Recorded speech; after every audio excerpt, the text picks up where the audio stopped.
بسم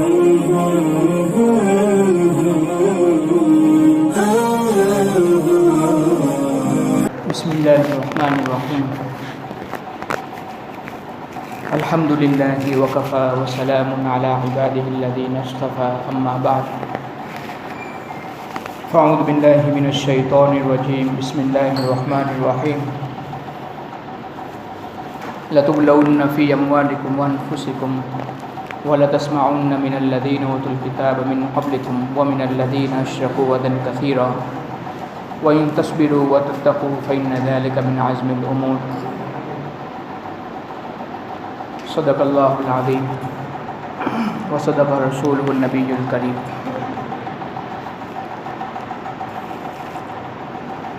میرے محترم دوستو، بزرگوں، اللہ جل جلالہ و من والہ نے جب سے دنیا کو بنایا ہے اور جب سے دنیا کا نظام چلا ہے، انسان دو طبقوں میں منقسم ہو گئے، ایک تو ظالم اور دوسرا مظلوم۔ اور اللہ رب العزت نے دونوں کے ساتھ الگ الگ معاملہ فرمایا ہے۔ ایسا نہیں ہوا کہ ظالم ظلم کر کے دنیا کے اندر چین سکون والی زندگی گزارے اور اس کو کوئی بدلہ نہ ملے، اور مظلوم ظلم سہ کر قربانی دے کر اس کو بھی ایسے چھوڑ دیا جائے، ایسا نہیں، بلکہ اللہ رب العزت نے دونوں کے لیے الگ الگ فیصلے فرمائے ہیں۔ وَاتْلُ عَلَيْهِمْ نَبَأَ ابْنَيْ آدَمَ بِالْحَقِّ إِذْ قَرَّبَا قُرْبَانًا فَتُقُبِّلَ مِنْ أَحَدِهِمَا وَلَمْ يُتَقَبَّلْ مِنَ الْآخَرِ قَالَ لَأَقْتُلَنَّكَ قَالَ إِنَّمَا يَتَقَبَّلُ اللَّهُ مِنَ الْمُتَّقِينَ۔ آدم علیہ السلام کے دو بیٹوں سے یہ سلسلہ شروع ہوا، حابیل اور قابیل سے۔ جب دونوں بھائیوں نے اللہ کی رضا کے لیے قربانی پیش کی اور پہاڑ پر جا کر مال کو اللہ کے لیے قربان کرنے کے لیے رکھا، تو ایک کی قربانی قبول ہوئی، ایک کا مال قبول ہوا، ایک کا قبول نہیں ہوا، تو قابیل نے کہا میں تمہیں ضرور قتل کروں گا۔ قال انما يتقبل اللہ من المتقین۔ حابیل نے کہا کہ اللہ رب العزت اس کا مال قبول فرماتے ہیں جو متقی ہو، پرہیزگار ہو، جس کے اندر اخلاص ہو، للہیت ہو، اس کا مال قبول ہوتا ہے۔ قابیل بات نہیں مانی اور اس نے حابیل کو قتل کر دیا۔ سب سے پہلے روئے زمین کے اوپر سب سے پہلا قتل یہی ہوا ہے کہ ایک بھائی نے اپنے بھائی کو قتل کیا ہے، دنیا کی وجاہت کی وجہ سے، دنیا کی شہرت کس طرح مل جائے اس کی وجہ سے، ناک کا سوال کہ میرے بھائی کا مال قبول ہوا، میرا قبول کیوں نہیں ہوا۔ آج دنیا کے اندر دوست بزرگوں جو ہے کہ نہیں، عداوتیں، دشمنیاں جو آج پائی جا رہی ہیں اسی کی وجہ سے ہوتی ہیں، ورنہ ہر ایک آدمی اپنے آپ کو چھوٹا سمجھے، اپنے آپ کو قصوروار سمجھے تو ساری لڑائیاں ختم۔ ہم دوسرے کو قصوروار سمجھتے ہیں، اپنے آپ کو پاک صاف سمجھتے ہیں۔ تو کیا ہوا، بھائی نے بھائی کو قبول کر دیا، ظالم نے ظلم کر دیا، مظلوم مقتول ہو گیا، قتل کر دیا گیا، اب پریشان ہیں، اپنے بھائی کی لاش کو لے کر گھوم رہا ہے۔ اللہ رب العزت نے دنیا ہی کے اندر نفسانی بیماری مبتلا فرما دیا، پریشانی، ٹینشن، سکون اللہ نے ختم فرما دیا۔ اب لاش کو لے کر گھوم رہا ہے کہ میں کیا کروں، اس لیے کہ اس سے پہلے موت ہوئی نہیں تھی، کیا کیا جائے، مرے ہوئے آدمی کے ساتھ کیا معاملہ کیا جائے، دفن کیا جائے، جلا دیا، کیا پتہ ہی نہیں، ہم لے کے گھوم رہا ہے۔ اللہ رب العزت نے اس کو اپنی ذات سے اتنا گرایا کہ کوا آیا، اور کوے نے آ کر کیا ہے اپنی چونچ کے ذریعے سے کھڈا کھوڑا۔ فبعث اللہ غرابا یبحث فی الارض لیریہ کیف یواری سوءۃ اخیہ قال یا ویلتى اعجزت ان اکون، فرمایا وہ کہہ رہا ہے قابیل میں اتنا گر گیا کہ پرندے سے بھی زیادہ گر گیا، عاجز، اتنا عاجز ہو گیا کہ مجھے اتنا نہیں پتہ چلا، میری عقل اتنی ماری گئی۔ اللہ رب العزت دنیا ہی کے اندر اس کو کیا ہے نفسانی بیماری مبتلا فرما دی اپنے آپ کو۔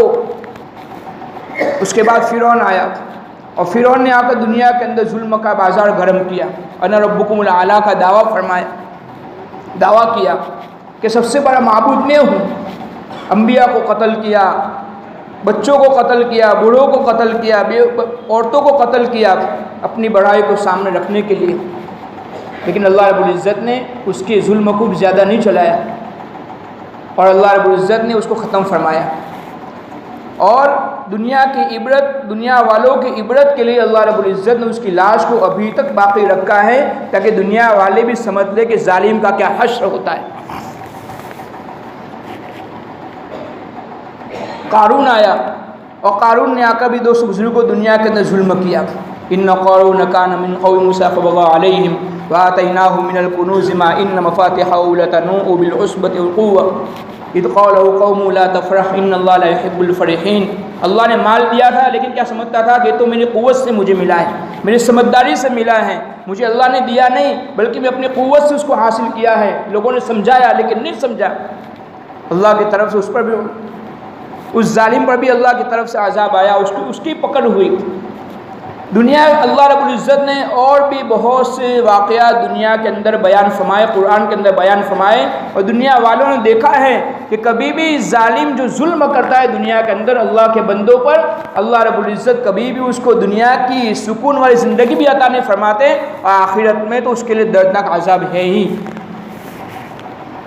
اور جو مسلمانوں پر ظلم کرے، جو اللہ کے بندوں پر ظلم کرے، اور اس ناطے سے ظلم کرے کہ اللہ کے بندے ہیں، اللہ کا کلمہ پڑھنے والے ہیں، اللہ کے سامنے پیشانی کو جھکانے والے ہیں، اور اللہ کا کلمہ پڑھنے والے ہیں، اللہ کے نبی علیہ السلام کے طریقے مطابق زندگی گزارنے والے ہیں، یہ مسلمان ہیں، انہوں نے اسلام قبول کیا ہے، اس لیے ظلم کرے، تو پھر دوست بزرگوں ان اسلام اور مسلمان کا تعلق تو اللہ کے ساتھ ہے۔ پھر اللہ رب العزت بھی چاہے مسلمان کی زندگی کیسی بھی ہو، چاہے مسلمان نماز نہ پڑھتا ہو، چاہے مسلمان کیا ہے اللہ کے حکامات کو توڑتا ہو، اللہ کے نبی علیہ السلام کے طریقے مطابق زندگی نہ گزارتا ہو، لیکن اس کا کنیکشن، اس کا تعلق اللہ کے ساتھ جڑا ہوا ہے، تو پھر اللہ رب العزت بھی کیا ہے دوست بزرگوں، ظالم کو سکون والی زندگی نہیں عطا فرماتے۔ چاہے ہمیں وہ اچھا نظر آتا ہو، چاہے وہ ہمیں بہت سکون والا نظر آتا ہو، لیکن جس نے ظلم کیا ہے مظلوم کی آہ اللہ رب العزت کے ہاں پہنچتی ہے۔ اللہ کے نبی نے ارشاد فرمایا کہ مظلوم کی بددعا سے بچیو، مظلوم کی بددعا سے بچیو۔ جب وہ آہ کرتا ہے، جب کوئی عورت آہ کرتی ہے، چھوٹا بچہ آہ کرتا ہے، آواز نکالتا ہے، یا اللہ کہتا ہے، اس کی آواز سارے پردوں کو چیرتی ہوئی سیدھی اللہ کے ہاں پہنچتی ہے، سیدھی اللہ کے ہاں پہنچتی ہے کہ میرے بندے نے مجھے پکارا، مجھے یاد کرنے والے نے پکارا، میرا کلمے پڑھنے والے نے مجھے پکارا ہے۔ دوست بزرگوں اللہ اس آواز کو سنتے ہیں اور اللہ رب العزت اپنے حکمت کے مطابق فیصلے فرماتے ہیں۔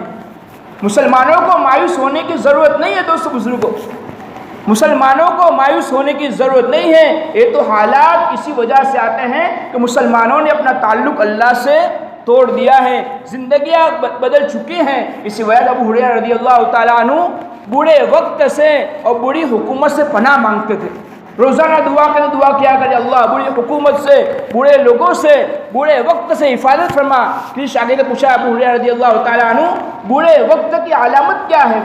آپ نے فرمایا ان یقطع الارحام، سب سے بڑی بوڑھے وقت کی علامت یہ ہے کہ دنیا کے اندر قطع رحمی زیادہ ہو جائے گی، رشتہ داروں کے تعلقات ٹوٹ جائیں گے، دشمنیاں عام ہو جائے گی۔ جب یہ چیز پیدا ہو جائے تو سمجھ لو کہ برا وقت آ چکا ہے، بری حکومت آ چکی ہے۔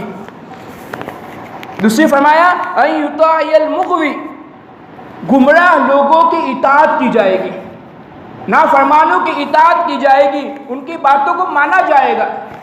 آج دنیا کے اندر دوستوں دیکھیں امت کو گمراہ کرنے والے کتنے پیر ایسے ہیں جو امت کو گمراہ کر رہے ہیں، اور امت کیا ہے بغیر سوچے سمجھے امت اس کے پیچھے لگی ہوئی ہے اور کوئی بات سمجھتی نہیں، حالانکہ معلوم ہے یہ گمراہ کرنے والی چیز ہے، یہ ہدایت دینے والی چیز ہے۔ اس لیے کہ اللہ کے نبی علیہ السلام نے تو اللہ کے نبی علیہ السلام کے اللہ رب العزت نے تو اللہ کے نبی علیہ السلام کے اوپر پورا دین اتار دیا اور بتا دیا کہ دین کون سا ہے، کامیابی والا راستہ کون سا ہے، ناکامی والا راستہ کون سا ہے، کہ امت جب گمراہ کرنے والوں کی اطاعت کرنے لگے گی سمجھ لو کہ برا وقت آ چکا، بری حکومت آ چکی۔ اور تیسری علامت ابو ہریرہ فرمائے کہ ویعصى المرشد، نیک لوگوں کی نافرمانی کی جائے گی، اللہ والوں کی باتوں کو سنا نہیں جائے گا، ان کی باتوں کو سن کر کیا اس کو نکال دیا جائے گا، ان کی اطاعت نہیں کی جائے گی، گمراہ لوگوں کی اطاعت کی جائے گی، نیک لوگوں کی اور کیا ہے اللہ والوں کی باتوں کو چھوڑ کر ان کی اطاعت نہیں کی جائے گی، ان کے خلاف زندگی گزاری جائے گی، سمجھ لو کہ برا وقت آ چکا۔ اس لیے اللہ نے قرآن میں فرمایا لَتُبْلَوُنَّ فِي أَمْوَالِكُمْ وَأَنفُسِكُمْ وَلَتَسْمَعُنَّ مِنَ الَّذِينَ أُوتُوا الْكِتَابَ مِنْ قَبْلِكُمْ وَمِنَ الَّذِينَ أَشْرَكُوا أَذًى كَثِيرًا وَإِن تَصْبِرُوا وَتَتَّقُوا فَإِنَّ ذَلِكَ مِنْ عَزْمِ الْأُمُورِ۔ اللہ فرمایا لَتُبْلَوُنَّ فِي أَمْوَالِكُمْ، میں ضرور بھی ضرور تمہارا امتحان لوں گا، تمہاری آزمائش کروں گا، فی اموالکم، تمہارے مالوں کے اندر، تمہارا مال لوٹ دیا جائے گا، تمہاری دکانیں جلا دی جائے گی، تمہاری فیکٹریاں ختم کر دی جائے گی اور تمہارے مال کو ضائع کر دیا جائے گا، اور پوری دنیا اس فکر کے اندر ہوگی کہ مسلمانوں کا مال ضائع ہو جائے گا۔ لَتُبْلَوُنَّ فِي أَمْوَالِكُمْ وَأَنفُسِكُمْ، اور تمہیں جلا دیا جائے گا، تمہیں قتل کر دیا جائے گا۔ اللہ فرماتے میں ضرور بھی ضرور آزمائش لوں گا، امتحان لوں گا تمہارے مالوں کے اندر، تمہارے جانوں کے اندر، اور ماننے والے کو ذرا رحم نہیں آئے گا۔ وَلَتَسْمَعُنَّ مِنَ الَّذِينَ أُوتُوا الْكِتَابَ مِنْ قَبْلِكُمْ وَمِنَ الَّذِينَ أَشْرَكُوا أَذًى كَثِيرًا۔ اتنا ہی نہیں بلکہ اللہ فرماتے ہیں تمہارا مال بھی ہلاکت ہوگا، ہلاک ہوگا، تمہاری جان بھی ہلاکت ہوگی، اس کے بعد بھی کفار و مشرکین ایسے طعنہ دیں گے، ایسے طعنہ دیں گے تم برداشت نہیں کر سکو گے۔ وَلَتَسْمَعُنَّ مِنَ الَّذِينَ أُوتُوا الْكِتَابَ، اوتوا الکتاب یہود و نصارہ، وَمِنَ الَّذِينَ أَشْرَكُوا، مشرکین، أَشْرَكُوا أَذًى كَثِيرًا، ان کی زبان کے ذریعے سے تمہیں سخت سخت عذاب دیں گے، سخت تکلیف پہنچائیں گے۔ ظلم اتنا ہوا کہ مال بھی ہلاک ہو گیا، اور ظلم اتنا ہوا کہ انسانوں کو بھی قتل کر دیا گیا، جیسے آج دنیا کے اندر حالات ہیں، برما کے حالات ہمارے سامنے ہیں، ہم نے ان چیزوں کو اپنی آنکھوں سے دیکھا ہے، لیکن دوست بزرگوں ہم ذرا اپنے بارے میں سوچے، ہم تھوڑی دیر اس ویڈیو کو دیکھ رہے تھے، ہم نے اپنی زندگی بدلنے کا کتنا ارادہ کیا؟ ان پر حالات آئے اس لیے کہ جس کا تعلق اللہ سے جڑا ہوا ہوتا ہے ان پر زیادہ حالات نہیں آتے، حالات ان پر آتے ہیں جن کے ساتھ جن کا تعلق اللہ جڑا نہیں ہوتا۔ اللہ چاہتے ہیں میں ان کو شہید کرا کر ان کے سارے گناہ معاف کرا دوں۔ وَلَتَسْمَعُنَّ مِنَ الَّذِينَ أُوتُوا الْكِتَابَ مِنْ قَبْلِكُمْ وَمِنَ الَّذِينَ أَشْرَكُوا أَذًى كَثِيرًا۔ مسلمان کیا ہے؟ دہشت گرد ہے، مسلمان فلاں ہے، مسلمان فلاں ہے، حالانکہ مسلمان مظلوم ہیں جن پر ظلم کیا جا رہا ہے، اور مسلمان ایسا ہے اور اسلام تو دعوت دیتا ہے، اور اسلام کی تعلیمات تو وہ ہیں، وہ کہتے ہیں کہ چوٹی کو بھی بغیر کیا ہے خسرو کے مت مارو، اگر تمہیں کسی شکاری کے کھانے کا ارادہ نہ ہو تو اس کو شکار مت کرو، اسلام تو یہ سکھاتا ہے۔ اور اسی مسلمان کو کیا ہے دہشت گرد قرار دیا جا رہا ہے، حالانکہ وہی مسلمان مظلوم ہے۔ یہ تمہیں سننے کو ملے گا، اللہ کہتے ہیں وَلَتَسْمَعُنَّ مِنَ الَّذِينَ أُوتُوا الْكِتَابَ، تمہیں سننے کو ملے گا، تمہیں کیا کرنا ہے وَإِن تَصْبِرُوا وَتَتَّقُوا۔ اللہ رب العزت نے قرآن کو نازل فرمایا ہے امت کی ہدایت کے لیے اور قیامت تک کی انسانیت کے لیے فرمایا۔ اولئک علی ھدی من ربہم واولئک هم مفلحون، اس کی اطاعت کرنے پر کامیابی ہے۔ تمہیں کیا کرنا ہے وَإِن تَصْبِرُوا، سب سے پہلے صبر کرنا ہے، اللہ کی طرف رجوع کرنا ہے، اپنے گناہوں کی معافی مانگنا ہے، وَإِن تَتَّقُوا، اور تقوی اختیار کرنا ہے، اللہ کا ڈر، اللہ کا خوف دلوں کے اندر پیدا کرنا ہے، اپنی زندگیوں کو بدلنا ہے، اپنی زندگی کے اندر اللہ کے احکامات کو لانا ہے، اللہ کے نبی علیہ السلام کے طریقوں کو اپنی زندگی میں لا کر اپنے آپ کو ان دین کے اندر اور اعمال کے اندر اتنا تھکانا ہے کہ اللہ کو رحم آ جائے کہ میرا بندہ ہے۔ زندگی بدلنے کے لیے دوست بزرگوں ہمیں فکریں کرنی ہے، وَإِن تَتَّقُوا، تقوی زندگی کے اندر آئے، اللہ کے نبی علیہ السلام کے طریقے زندگی کے اندر آئے۔ وَإِن تَتَّقُوا وَتَصْبِرُوا فَإِنَّ ذَلِكَ مِنْ عَزْمِ الْأُمُورِ، ایسے حالات کے اندر صبر کرنا، تقوی اختیار کرنا، اللہ سے تعلق کا جوڑنا فرمایا گیا یہ عزم والوں کا کام ہے۔ اللہ والوں کا زندگیاں اٹھا کر دیکھے دوست بزرگوں، ہم سے زیادہ برے حالات کے ہونے کے باوجود بھی زندگیاں بنانے کی کوشش کی ہے۔ ایک کتاب پڑھ رہا تھا جس کے اندر جگر مراد آبادی کا قصہ نقل کیا گیا۔ جگر مراد آبادی بہت بڑے شاعر گزرے، بہت بڑے شاعر گزرے، لیکن پہلی زندگی ان کی اچھی نہیں تھی، شراب کے نشے میں ہمیشہ رہا کرتے تھے، شراب اتنی پیتے تھے کہ دو آدمیوں کو ان کو پکڑ کر لے جانا پڑتا، اور وہاں جا کر بھی اشعار مشاعرہ جو ہوتا وہاں پہنچتے۔ خواجہ عزیز حسن رحمۃ اللہ علیہ جو ڈپٹی کلیکٹر تھے، ڈپٹی کلیکٹر، ان سے پوچھا کہ خواجہ صاحب تم تو ڈپٹی کلیکٹر ہونے کے بعد اسی اچھی زندگی کیسی بنا لی، چہرے پر داڑھی آ گئی، جھبا پہن لیا، سر پر ٹوپی آ گئی، ایسی زندگی آپ نے کیسے بنا لی؟ آپ کا تعلق اس سے کیسے ہو سکتا ہے؟ فرمایا کہ تھانہ بورڈ میں تھانوی رحمۃ اللہ علیہ ان کے پاس گیا تھا اور ان کے پاس جا کر ان کی خدمت کی تھی، ان کی برکت سے مجھے ملا ہے۔ جگر مراد نے فرمایا کہ مجھے بھی وہاں جانا ہے، لیکن تھانوی سے کہنا ہے میں تو وہاں جا کر بھی شراب پیوں گا، میں وہاں جا کر بھی شراب پیوں گا۔